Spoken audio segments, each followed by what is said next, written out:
नमस्कार, ताल ठोक के आप देख रहे हैं। मैं हूं आपके साथ रोहित सरदाना। शाम के 5 बजे और आज की बड़ी बहस का सवाल ये कि गुलबर्ग सोसाइटी पर आया इंसाफ अधूरा है या पूरा।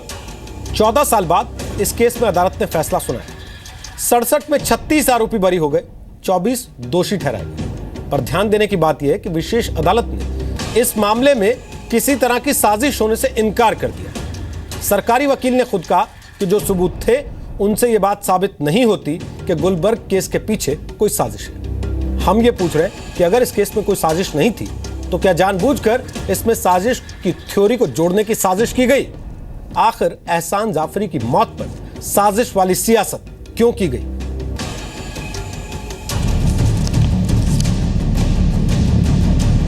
अहमदाबाद के स्पेशल कोर्ट ने गुलबर्ग सोसाइटी केस में किसी साजिश से इनकार किया है। पहले से दलील ये रही थी कि षड्यंत्र करने का षड्यंत्र बनाया गया था और ये मुझे शायद पूरा जजमेंट मैंने नहीं पढ़ा है।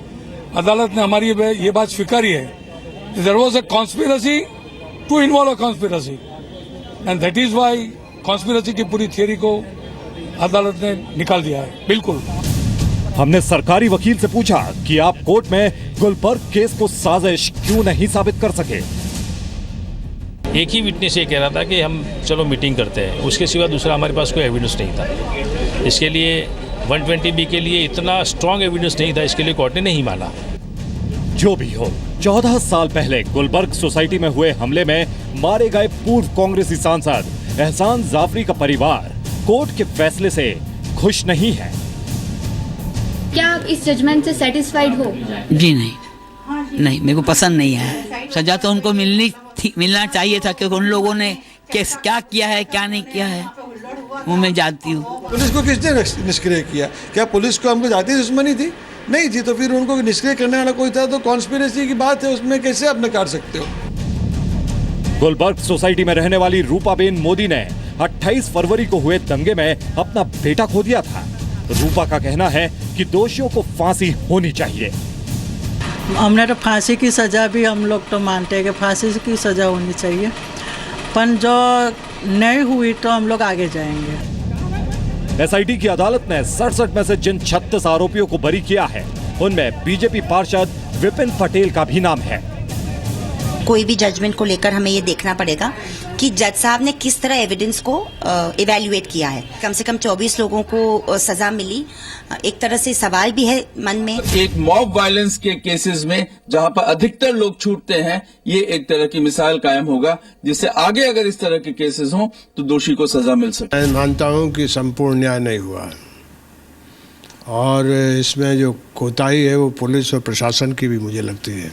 जो विक्टिम थे उनके परिजनों ने भी ये कहा है कि उनको लग रहा है कि न्याय कहीं ना कहीं अधूरा है।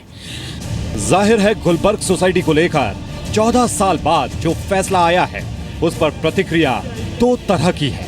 इसीलिए हम ये सवाल उठा रहे हैं कि ये इंसाफ अधूरा है या पूरा। ताल ठोक के आज यही बहस। तो 14 साल के बाद आया इंसाफ अधूरा है या पूरा? गुलबर्ग सोसाइटी का इंसाफ हुआ, गोधरा का कब होगा? इस सवाल पर बात करने के लिए हमारे साथ तनवीर जाफरी हैं, जो कि एहसान जाफरी के बेटे हैं। एहसान जाफरी वो शख्स हैं जिनको उस रोज भीड़ ने जिंदा जला डाला था और उसी के बाद ये गुलबर्गा सोसाइटी केस के नाम से अदालत तक पहुंचा। रूपाबेन मोदी हमारे साथ हैं, जो कि गुलबर्ग सोसाइटी पर हुए हमले के शिकार हैं। उनके बेटे की भी इस दौरान मौत हो गई थी हिंसा में। डॉक्टर अमी याग्निक हमारे साथ हैं, जो कि प्रवक्ता हैं कांग्रेस पार्टी की। वैसे गुजरात हाईकोर्ट में वो वकालत भी करते हैं। आरसी कोडेकर साहब हमारे साथ हैं, स्पेशल पब्लिक प्रोसिक्यूटर हैं। 2002 के गुजरात हिंसा मामले में वो सरकारी वकील हैं। राकेश सिन्हा साहब हमारे साथ हैं, जो कि आरएसएस से जुड़े विचारक हैं। दिल्ली यूनिवर्सिटी में एसोसिएट प्रोफेसर हैं, इंडिया पॉलिसी फाउंडेशन के प्रमुख हैं और डॉक्टर केशव बलिराम हेडगेवार की जीवनी भी लिख चुके हैं, जिसके लिए वो काफी चर्चा में रहे। आपका भी स्वागत है। एक चीज यहां बता देना मैं जरूरी समझता हूं कि बीजेपी की तरफ से आज कोई प्रवक्ता इस चर्चा में हिस्सा लेने के लिए नहीं आया। ना राज्य की तरफ से गुजरात प्रवक्ता आया कोई, और ना ही केंद्रीय बीजेपी की तरफ से कोई प्रवक्ता इस चर्चा में हिस्सा लेने के लिए आज तैयार हुआ। उसकी वजह क्या है वो लोग बेहतर बता सकते हैं, लेकिन उनकी तरफ से आज कोई यहां पर प्रवक्ता मौजूद नहीं है। हमने उनको न्योता भेजा था। सबसे पहले तनवीर जाफरी, मैं आपसे कमेंट चाहता हूं। 14 साल लगे, 14 साल के बाद जो इंसाफ आया, आप कह रहे हैं कि वो अधूरा है। क्यों आपको लगता है वो अधूरा है?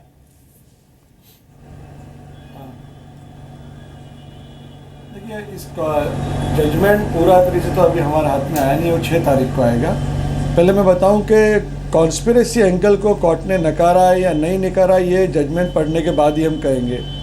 आपको एक बात मैं आपके दर्शकों को कहना चाहूँगा कि 2 बरस पहले नरोडा पार्टिया का जजमेंट था, उसके अंदर कोर्ट ने कॉन्स्पिरेसी एंगल को माना है। और ये वाकया जो है गुलबर्ग सोसाइटी उससे 2 किलोमीटर पास ही है।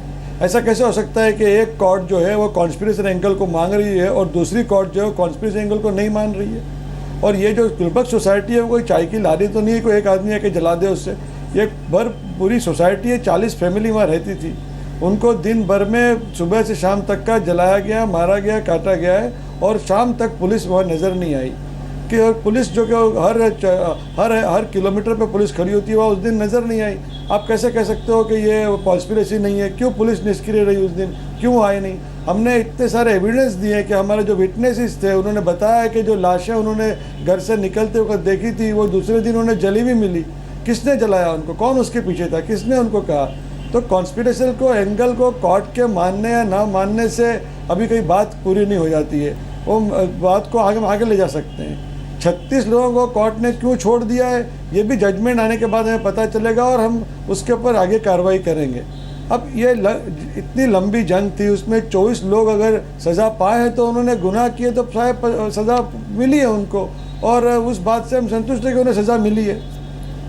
बाकी लोगों को क्यों नहीं मिली और क्यों कॉन्स्पिरेसी नहीं मान रही है कोर्ट? इस मामले को पूरी दुनिया मान रही है इसे कॉन्स्पिरेसी। एक पिटीशन मेरी मदर अम्मी ने करी है जो हाई कोर्ट में अभी विचाराधीन है, उसके अंदर कॉन्स्पिरेसी की बात करी गई है। फोन कॉल के रिकॉर्ड्स दिए गए हैं उस वक्त के डीसीपी एसीपी के जो उस इलाके के इंचार्ज थे, उससे कॉन्स्पिरेसी की बात होती है। तो वो मानना या ना मानना वो कोई बात खत्म नहीं होती, उसे आगे ले जाया जाएगा कि क्यों कोर्ट इस बात को भूल कर रही है कि कॉन्स्पिरेसी न मानने की। और 24 लोगों को सजा दी है। इतनी जंग इतनी मुकम्मल तौर से इसको हमारे विटनेसेस ने और जो विक्टिम्स है उन्हें लड़ी है, तो 24 लोग को सजा देने से हमें इस बात का संतुष्ट है कि उन लोगों को सजा आज से शुरू हो गई है। ये बात अच्छी है कि लोग आगे से ऐसे काम न करें।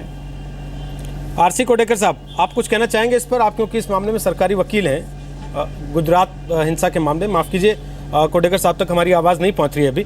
राकेश सिन्हा वो कह रहे हैं कि एक मामले में नरोडा पाटिया में अदालत मान लेती है कि साजिश थी और दूसरे मामले में अदालत नहीं मानती कि साजिश थी। ऐसा क्यों? और इसलिए वो अगली अदालत में लेके जाना चाहते हैं। बेशक उनका अधिकार है, लेकिन वो ये कह रहे हैं बार बार कि साजिश थी।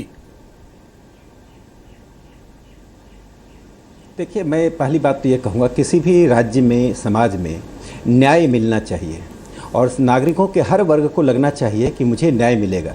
जिस राज्य और समाज में न्याय नहीं मिलता है वह राज्य और समाज बहुत दिनों तक संगठित सुव्यवस्थित नहीं रहता। यह कहते हुए मैं अब आता हूँ, इसके साथ साथ नागरिकों का भी दायित्व है कि न्याय की व्यवस्था पर भरोसा रखें। जब न्याय का फैसला मेरे पक्ष में आए तो न्याय व्यवस्था बहुत अच्छी है। जब न्याय मेरे पक्ष में, मेरे मनोनुकूल नहीं हो तो न्याय व्यवस्था पर हम सवाल करें, यह भी हमारा कर्तव्य नहीं होता। मैं 2 बातें यहाँ कहना चाहता हूँ। देखिए, मैं जजमेंट की बहुत सी बातों से परिचित हूँ। मैं तो स्वयं नहीं पढ़ा, लेकिन जिन्होंने जजमेंट पढ़ा मेरी उनसे लंबी बात हुई। उसमें एक 120B को हटा दिया गया है। पीवी देसाई जो न्यायाधीश थे, न्यायाधीश पीवी देसाई ने साफ तौर पे कहा कि यह षड्यंत्र नहीं था। अब 2 केस में, एक केस में षड्यंत्र हो सकता है, एक केस में हत्या षड्यंत्र के द्वारा हो सकती है, दूसरे केस में षड्यंत्र नहीं हो सकता है। आप चूंकि वहाँ षड्यंत्र हुआ इसलिए यहाँ भी षड्यंत्र हुआ, तो फिर तो हर केस को लड़ने की जरूरत ही नहीं है। एक केस में जो फैसला आएगा सभी केस पर लागू कर दीजिए। एक दूसरी बात, देखिए बहुत महत्वपूर्ण बात है, जिस सोसाइटी में यह घटना घटी उस सोसाइटी में अंदर भी प्राइवेट फायरिंग हुआ था और जो गन पुलिस ने अपनी हिरासत में लिया वह गन स्वर्गीय एहसान जाफरी जी के नाम पर रजिस्टर्ड था। 14 लोग घायल हुए, एक व्यक्ति मारा गया। उस सोसाइटी में जो एक नंबर 1 फ्लैट में जो हिंदू परिवार रहता था उसमें 2 को मुक्त किया गया, उसके एक व्यक्ति को सजा दी गई। तो मेरे कहने का तात्पर्य है कि यदि न्याय व्यवस्था काम नहीं करती तो सबको छोड़ दिया जाता है। जब षड्यंत्र नहीं है तो उन लोगों को आप गिरफ्तार करके जेल में डाल रहे हैं, उन लोगों को सजा देना चाहते हैं जो उसके लिए जिम्मेदार नहीं है। ये एक मॉब वायलेंस था।